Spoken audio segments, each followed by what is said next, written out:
Have you ever just stopped and thought about all the stuff we just don't know? Like all those mysteries out there that just refuse to be solved? Oh, yeah, absolutely. Well, today, that's what we're diving into. Literally a deep dive into those really mysterious unsolved cases.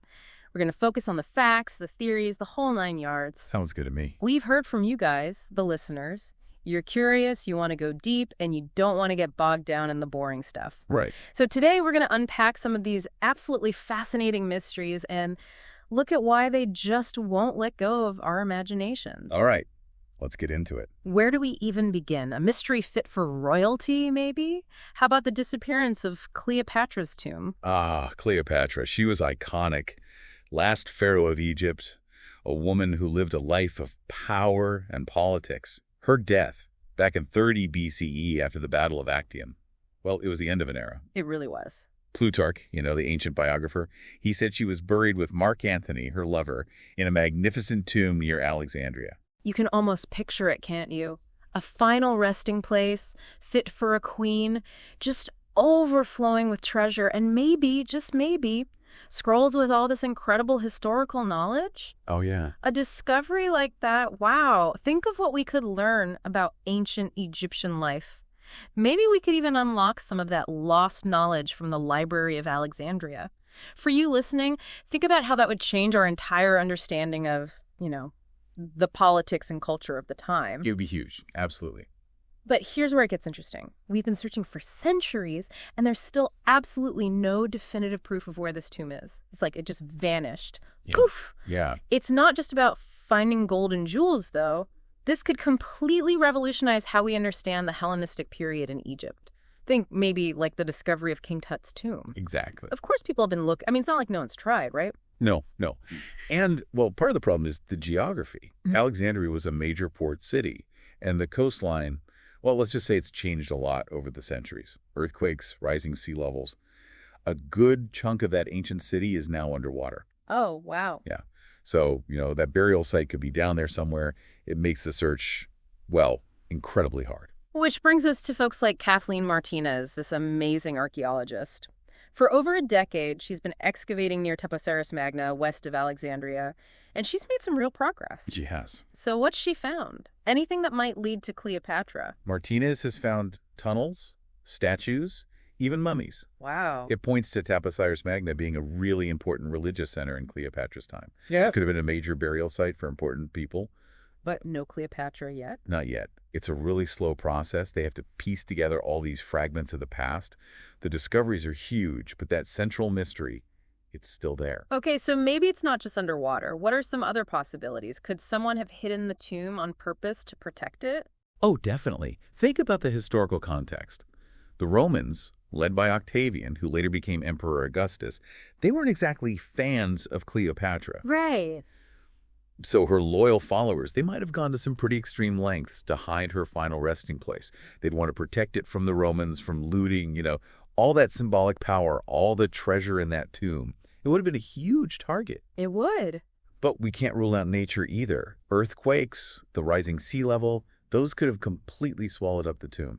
It's just amazing that someone so important, someone who had such a big impact on history, could just disappear like that. And it makes you wonder what other knowledge, what other artifacts are lost forever, maybe underwater or hidden away somewhere. Absolutely. Speaking of hidden things, let's switch gears to a completely different kind of puzzle. One that's locked inside a book, and it's been that way for centuries. The Voynich Manuscript. Ah, the Voynich Manuscript. Now that is a real enigma. It's baffled some of the smartest people for generations. Imagine a medieval book from the early 15th century with about 240 pages filled with the strangest illustrations you've ever seen. And the writing. We've never seen anything like it. Wow. Cryptographers, linguists, historians, all these brilliant minds, they've tried to break this code for centuries, and still, it's unreadable. It just sits there like a taunt. So what's actually in this mysterious book? What makes it so strange? The content is just bizarre. There are these super detailed botanical drawings, but the plants, they don't look like any species on Earth. Then you've got these astronomical diagrams full of stars and constellations that are equally unidentifiable. Really? And this is the weirdest part, there are all these illustrations of nude figures, mostly women, in these really strange, almost biological or alchemical settings. They're all connected by pipes and vessels. It's like something out of this world. That's wild. What about the writing itself? Does it look like random scribbles, or is there some kind of pattern to it? That's the million-dollar question, isn't it? The script has all these unique characters and patterns, and they do seem to follow some linguistic rules. The word lengths are consistent, and the letters appear at certain frequencies, statistically speaking. So not just random scribbles, then? Right. It's not just gibberish, but is it a cipher? A constructed language with its own grammar? Or maybe even an elaborate hoax? No one really knows for sure. A hoax. Someone would actually create something this complex, this big, just to fool people. I know, right? It's a possibility, though, however crazy it sounds. The level of detail and the amount of text, it would have been a massive undertaking to fake it. But those who think it's real, they point to the structure, the almost linguistic nature of the script, as evidence against it being a hoax. That makes sense. And get this, they've even started using AI to analyze the manuscript. Some of the findings suggest that there are these meaningful patterns, maybe even hints of a language underneath it all. But again, there's no consensus. It's a real head-scratcher. It's absolutely mind-blowing that it hasn't been cracked. Code breakers who broke the Enigma code during World War II couldn't figure it out, and those plants, those stars that don't seem to exist, it's like either a window into something we've completely lost or the biggest, most elaborate prank in history. Yeah. Let's shift gears again, shall we? From a mysterious book to a geographic enigma, the Bermuda Triangle. Ah, yes.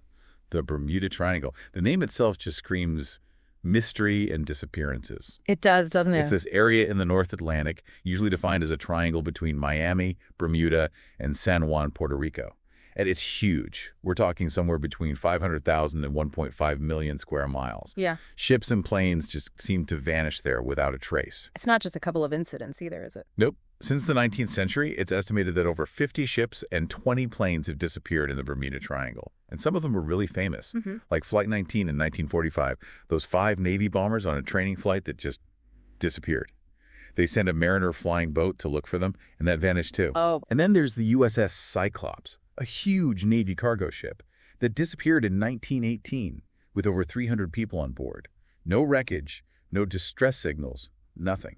Those are really creepy stories. So what's the deal? What are the main explanations for all these disappearances? Well, there's a whole range of theories, from the scientific to the, shall we say, more imaginative. Some scientists say it's rogue waves, these massive, unpredictable waves that could take down even the biggest ships. Others think it's methane hydrate eruptions from the seafloor. Those could cause a ship to sink really fast. Interesting. And then some people point to magnetic anomalies in the area, saying they mess with navigation equipment. And of course, there are the wilder theories, alien abductions, time warps, you name it. Some even say it's connected to Atlantis. It's easy to jump to those explanations when the disappearances are so weird and sudden, but haven't studies shown that statistically the Bermuda Triangle isn't actually any more dangerous than other busy shipping routes? You're absolutely right. Even with all the hype, when you actually crunch the numbers, the rate of disappearances in the Bermuda Triangle is pretty much the same as other parts of the ocean with similar traffic. But the mystery sticks around partly because of how sudden and unexplained the incidents are. And, well, let's be honest, it's a great story, isn't it? Yeah. People love a good mystery. Exactly. And even with all the technology we have today, underwater drones, sonar, we still haven't found everything that's gone missing. It's like a reminder that the ocean, even in the 21st century, is still full of secrets. That it is. Okay, let's move from the vast ocean to the freezing Ural Mountains in Russia.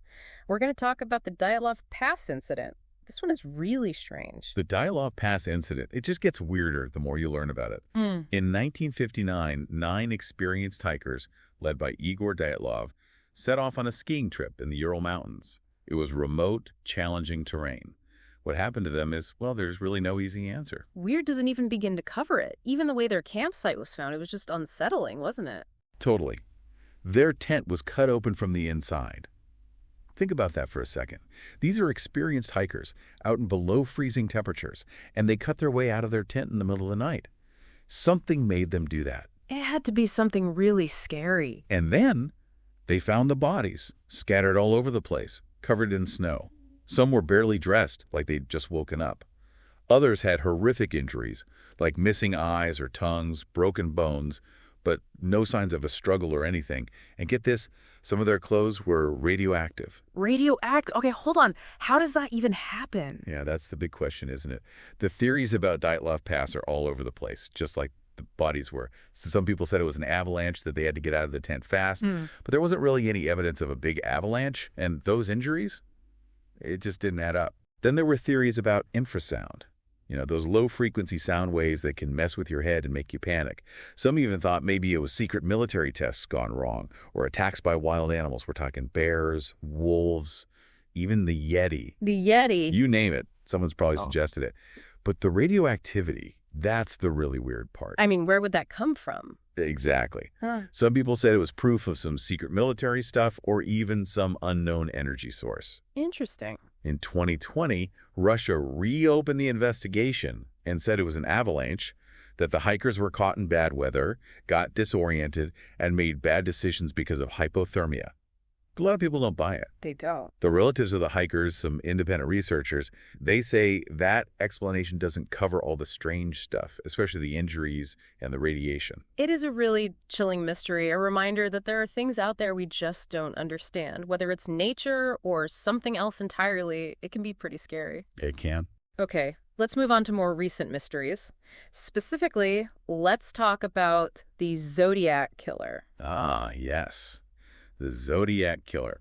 Now, this one is particularly interesting because it shows how someone can just disappear, even with all the surveillance and technology we have today. It's true. You think it would be harder to get away with things now, but... You'd think so, wouldn't you? Yeah. But modern unsolved crimes, they capture our imaginations in a different way, don't they? Yeah, I think so. Why do you think that is? I think it's because these are real people living in relatively recent times. We know it could be solved, that a new clue or a new way of looking at things could crack the case wide open. And the Zodiac Killer, well, that's a prime example. For our listeners who might not be familiar with the case, could you give us a little background on the Zodiac Killer? What made this case so terrifying and so fascinating for people? Sure. The Zodiac Killer terrorized Northern California back in the late 60s and early 70s. He definitely killed at least 5 people, but he claimed to have killed way more. Oh, wow. What made him stand out was that he loved to taunt the police and the media. He sent all these cryptic letters and ciphers, and some of those ciphers weren't solved until just a few years ago. So even with all our modern forensic technology, all these years of investigation, we still don't know who the Zodiac Killer was. It's incredible, isn't it? They had so many suspects, went over all the evidence, and still nothing. The Zodiac Killer was never caught, and we still don't know his real identity. Those ciphers, some of them unsolved for decades, just added to the whole mystery. It became this real-life puzzle that everyone wanted to solve. And what about the letters and ciphers? Did they tell us anything about the killer? Did we get any sense of his personality or why he did what he did? Well, based on his writing, the profiler said he was probably a narcissist, someone who craved attention, loved the feeling of power over the police and the public. The whole act of sending those messages, those unsolved ciphers, it's like he wanted to be famous, wanted to be remembered. I guess it worked, didn't it? Unfortunately, yeah. Cracking some of those ciphers gave us a glimpse into his mind, but it didn't help catch him. It's a reminder that even with all the tools we have today, some mysteries just stay mysteries. It's kind of disturbing, isn't it? It really is. Okay, ready for something completely different? Let's talk about conspiracy theories, specifically the Mandela effect. All right, now we're going down the rabbit hole. We are. So for those who haven't heard of it, what exactly is the Mandela effect? The Mandela effect is when a whole bunch of people share the same false memory about something. Yeah. Like they remember an event that never happened. Right. It's called the Mandela effect because tons of people clearly remember Nelson Mandela dying in prison in the 80s. But he was released in 1990 and lived until 2013. It's not just a minor detail either. People are often so sure about these memories. Right. And there are some classic examples. A lot of people remember those children's books being called the Berenstain Bears with an E-I-N, but it's always been Berenstain with an A-I-N. And then there's that famous line from Star Wars. Tons of people swear that Darth Vader said, "Luke, I am your father." But the actual line is, "No, I am your father." And those are just 2. There are tons of examples, from movies and brands to historical events. It's so strange because these aren't vague memories. People are usually very specific and confident about them. So what are the explanations for this? Is our collective memory just messing with us? Well, one theory is that our brains are just faulty, that our memories get distorted or mixed up over time, especially when we talk to others who share those same inaccurate memories. Right, like it reinforces the mistake. Exactly. But some people think it's more than that. The sheer number of people who share these false memories and how strongly they believe them, well, it's led to some pretty wild theories. Some people think they're glimpses into other realities, or even proof that our timeline has shifted. Well, hold on. Other realities, timeline shifts, that's getting pretty out there. I know, right? It's definitely fringe science, but it's fun to think about. Whether the Mandela effect is just our brains messing with us or something stranger, it shows how curious we are, how much we like to question what we're told, and how we always try to find patterns and explanations, even when it seems impossible. I like that. It's true. We're always searching for answers. Yeah. Well, we've covered a lot today. We've talked about the missing tomb of an Egyptian queen, a mysterious, unreadable book, unexplained disappearances, bizarre deaths, a famous serial killer, and even shared false memories. It's been quite a journey. It has. And if there's one thing we've learned today, it's that the unknown is a powerful thing. It makes us ask questions, debate, and search for answers, even when they seem impossible to find. I think you're right. It makes you realize how much we still don't know about our own history, about the world, even about how our own minds work. So, to our listeners, here's something to think about. How do you deal with not knowing? What is it about solving mysteries that draws us in, even when we know there might not be a clear answer? Which mystery did you find most interesting? What keeps you thinking about it? Think about those questions. And until next time, keep exploring the unknown. Keep those questions coming. We'll be here to dive into them with you.